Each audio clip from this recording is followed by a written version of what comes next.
Bonjour et bienvenue dans Une minute un livre. Je vous parle aujourd'hui de cet ouvrage, Bisexualité féministe, contre-récit depuis une dissidence située. Un ouvrage collectif aux contributions plurielles, traduit de l'espagnol argentine par Jeanne Godard d'Avant, préface de Floralie Reza, contribution de Bisexual Voices et du Fonds d'action bisexuelle, postface d'Iris Taban, donc aux éditions Milgranam 2025, collection Grain à moudre. Alors les voix entendues ici, en Argentine plus précisément, nous permettent de comprendre une fois de plus, avec cette publication, la manière dont les bisexualités et biromantismes sont régulièrement exclus du champ des possibles, des réalités, régulièrement attaqués de tous bords, y compris de manière intra-communautaire par des féministes, des rats de femmes, des personnes LGBTQIA+. Eh bien, les personnes bisexuelles, notamment femmes, se voient octroyer régulièrement ce type de discours et préjugés biphobes. Alors, elles joueraient le jeu du patriarcat et renforceraient le système binaire. Elles forceraient les lesbiennes à côtoyer excessivement les hommes. Les bisexuels contamineraient la pureté des lesbiennes. Elles seraient des hétéros infiltrés, à moitié lesbiennes, à moitié hétéras. Elles sont immatures, impostrices, confuses, égocentrique, exotique, hypersexualisée. C'est une identité sexuelle qui intègre uniquement l'hétérosexualité et l'homosexualité. C'est une identité transitionnelle primitive et imprévisible qui renforcerait les structures dominantes. Je cite aussi des témoignages. Toi, tu es une lesbienne lâche et réprimée, une lesbienne qui ne veut pas renoncer à ses privilèges hétéros, une lesbienne à la lesbophobie intériorisée.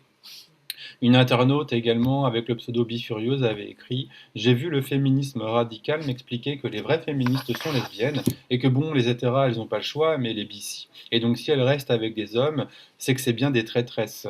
Donc on a aussi la question de la fétichisation des femmes et du lesbianisme, et d'ailleurs aussi l'idée que d'ailleurs la bisexualité n'existe finalement pas. Alors les rapports de pouvoir s'installent durablement, créant ainsi des scissions au sein même des milieux queer et féministes, et ça c'est un vrai souci.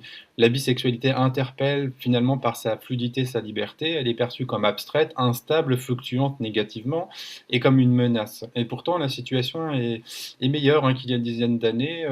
On a aujourd'hui plus de visibilité, plus de discours, mais toujours des mécanismes d'invalidation.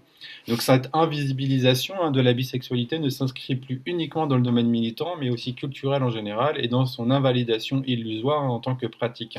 Pourtant, je cite, la pensée bisexuelle ouvre de nouvelles possibilités pour penser les personnes bi depuis une matrice du désir moins oppressive.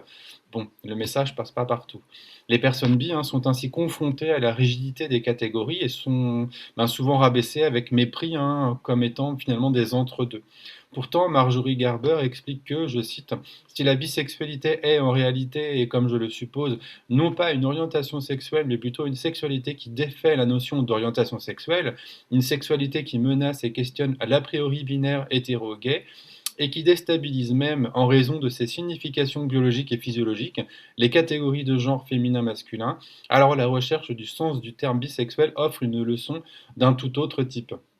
Alors en effet, on voit l'un des apports majeurs de l'ouvrage est de penser la bisexualité comme une position aussi épistémologique, un outil critique pour interroger les catégories, les normes et les savoirs, plutôt que comme une simple identité figée ou strictement individuelle.